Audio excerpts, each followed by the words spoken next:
The establishment of the State of Israel in 1948 was achieved through the ruthless and well-planned ethnic cleansing of 750,000 Palestinians.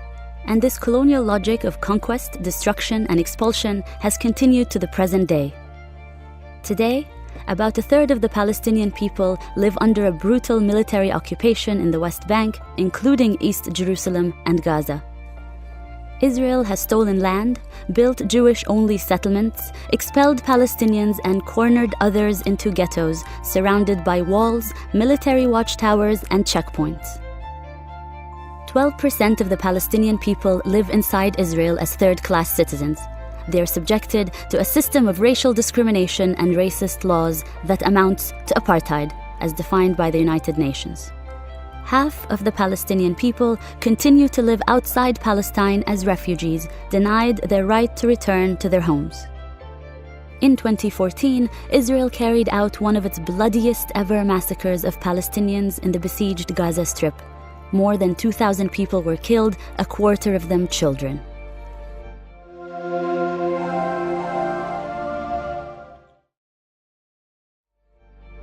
Israel is only able to maintain its regime of oppression because of the support of international governments and corporations.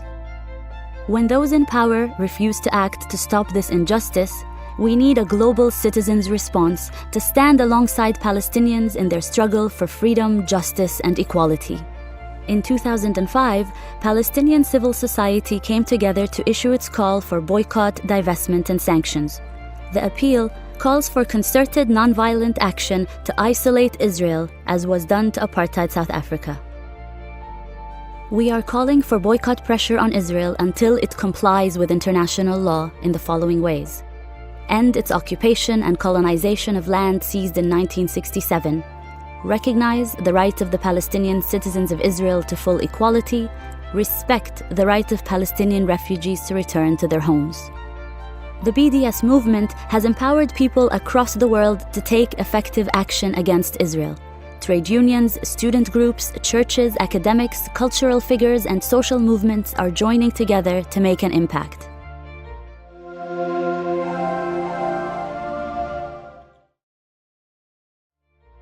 Already, because of BDS, Israeli export companies are complaining that it is getting harder to export their products, and grassroots action has prevented Israeli ships from docking at ports around the world. Major Israeli exporter SodaStream, targeted by our campaign, has announced plans to close a factory it operates in an illegal Israeli settlement. G4S and Veolia, two huge corporations that help Israel maintain its occupation, have lost billions of dollars worth of contracts as a result of BDS activism. Both companies are now talking about ending their role in Israel's crimes. Some European governments are now taking action against aspects of Israel's occupation, and several US academic associations have endorsed a comprehensive academic boycott of Israeli universities.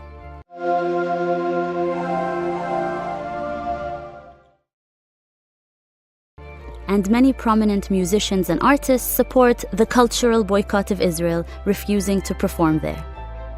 Israeli business leaders and politicians are warning that the boycott is starting to isolate Israel.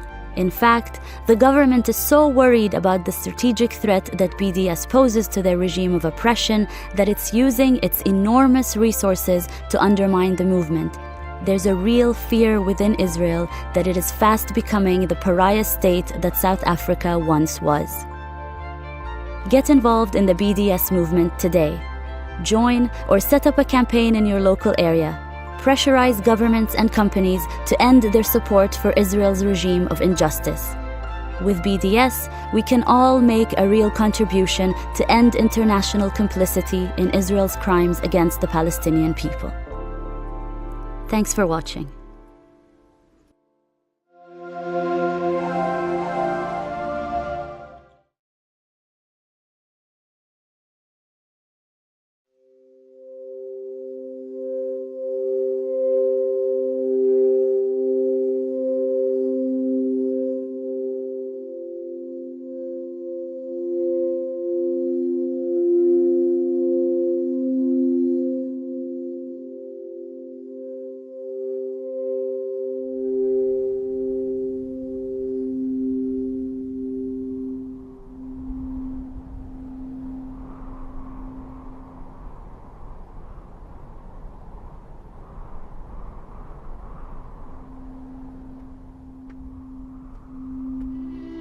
In 1987, I was just a kid.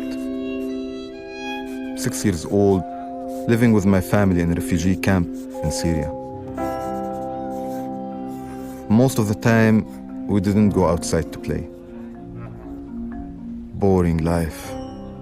The only thing we could do indoor was reading comic books.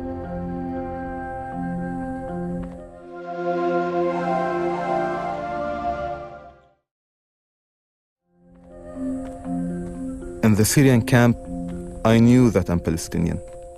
Even that I never been there. And I only saw my homeland in the news.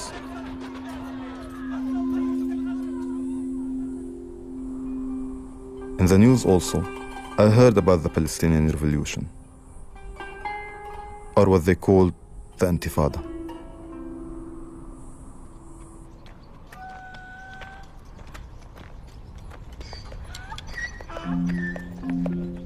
I remember reading a comic book about Beit Sahur.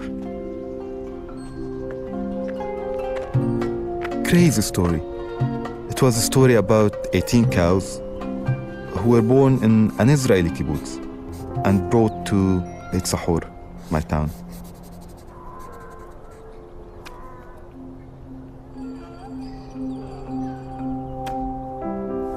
Maybe you think that cows are all the same and they are stupid and lazy and just grazing all day with nothing going in their heads.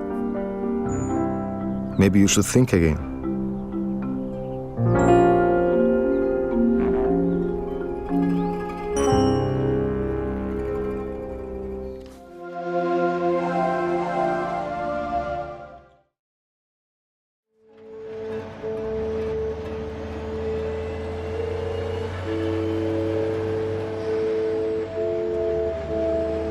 We have decided in Beit Sahur that we need to boycott Israeli products.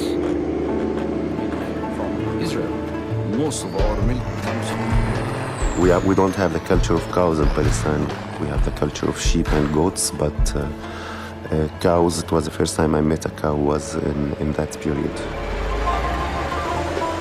بالفعل هذه يعني عجبتنا الفكرة كثير، وهذا اقتراح بخلينا نصمد، لأنه إحنا عندنا تصورات إنه هذه الانتفاضة راح تطول، لكن ما من ناحية يعني مهنية ما كان عندنا كلام.